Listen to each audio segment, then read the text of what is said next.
বাড়ি যাওয়ার সুযোগকে কাজে লাগানোর কারণে খানিকটা স্বস্তিদায়ক যাতায়াতের পাশাপাশি এই দুর্ঘটনা এই পরিমাণে কমে এসেছে বলে আমাদের পর্যবেক্ষণে উঠে এসেছে।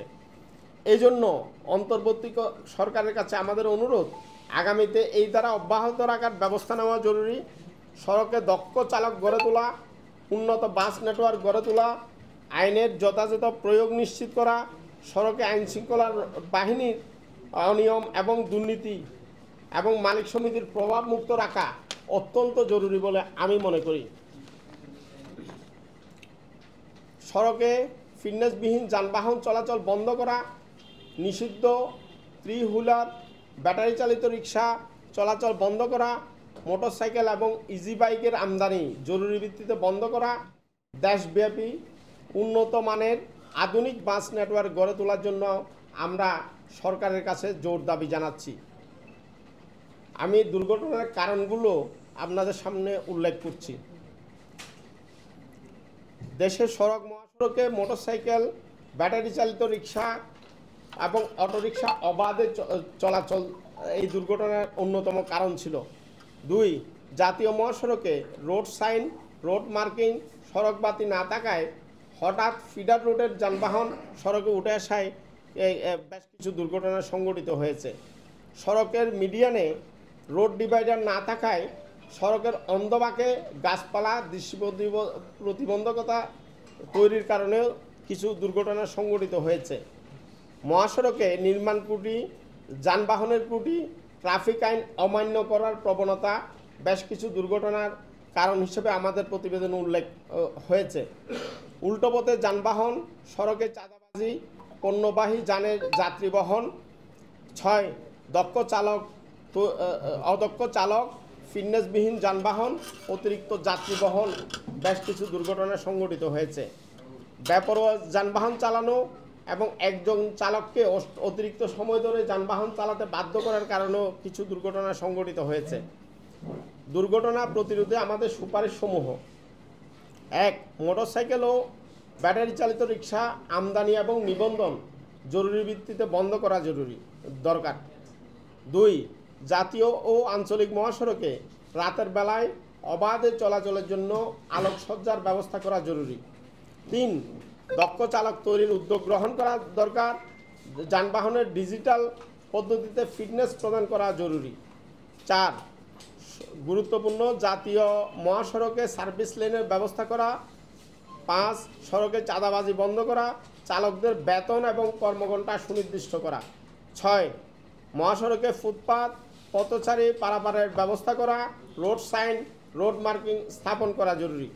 7, সড়ক পরিবহন আইন 2018 যথাযথভাবে ডিজিটাল পদ্ধতিতে প্রয়োগ করা দরকার। 8, উন্নত মানের আধুনিক বাস নেটওয়ার্ক গড়ে তোলা দরকার। নিয়ন্ত্রক সংস্থা বিআরটিএর সক্ষমতা বৃদ্ধি করা দরকার। এবং 9, মানসম্মত সড়ক নির্মাণ এবং মেরামত সুনিশ্চিত করা, নিয়মিত রোড সেফটি অডিট করা দরকার। 10, মেয়াদ উত্তীর্ণ গণপরিবহন এবং দীর্ঘদিন যাবৎ ফিটনেসবিহীন যানবাহন স্ক্র্যাপ করার উদ্যোগ নেওয়া জরুরি। 11, ঈদের ছুটি বাড়ানোর জন্য একটি কার্যকর ছুটি ব্যবস্থাপনা দরকার। আমাকে শুনবার জন্য ধন্যবাদ জানাচ্ছি। এখন যদি কারো কোনো প্রশ্ন থাকে। ঈদের আমেজ কাটানোর জন্য সে আমাদের অতীত অভিজ্ঞতা থেকে বলি, আমাদের দীর্ঘদিনের অভিজ্ঞতা খুব একটা সুখকর ছিল না।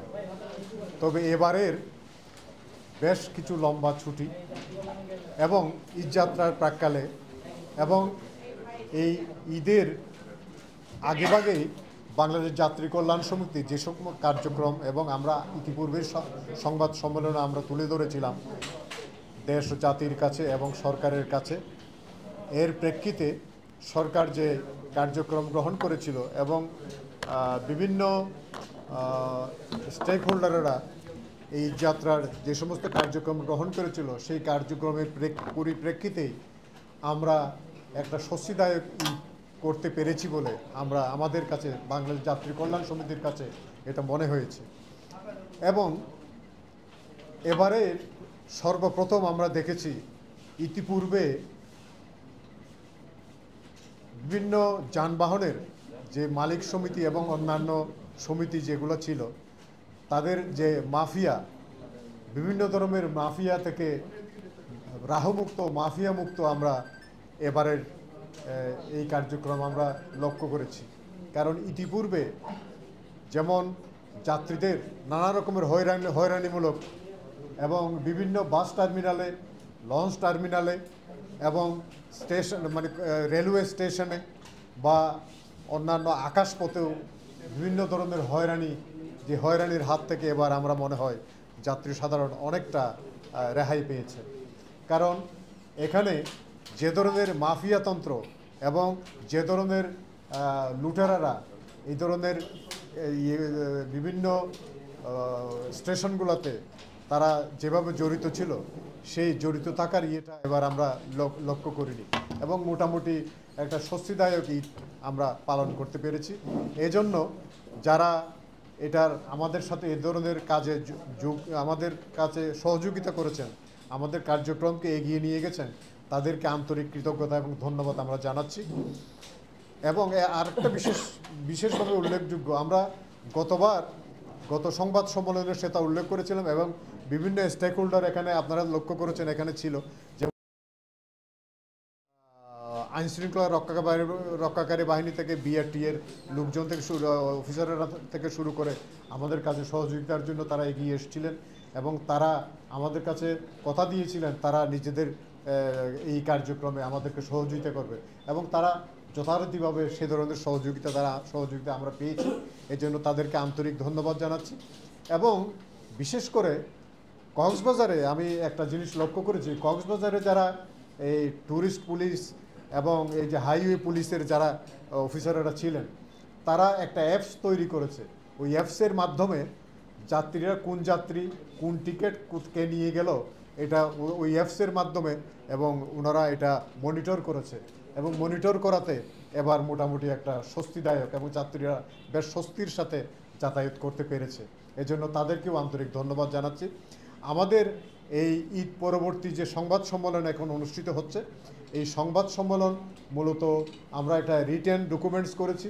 এই রিটেন ডকুমেন্ট আপনাদের সামনে খুব সুন্দরভাবে উপস্থাপন করবেন এবং ইতিপূর্বেও তার সুললিত কণ্ঠে আপনারা শুনেছেন আমাদের কারা নির্যাতিত মহাসচিব এবং দীর্ঘদিন এই লাইনে কাজ করতেছেন এবং তার প্রতিও আমরা আন্তরিক কৃতজ্ঞতা জানাচ্ছি এবং তার সার্বক্ষণিক তদারকি, সার্বক্ষণিক মনিটরিং আমাদেরকে আজকে এই পর্যায়ে এনেছে। আমার মনে হয় আমার এই লিখিত ইয়েটা আমরা ওনার মুখ থেকে শুনবো, উনি সুন্দরভাবে আপনাদেরকে উপস্থাপন করবেন।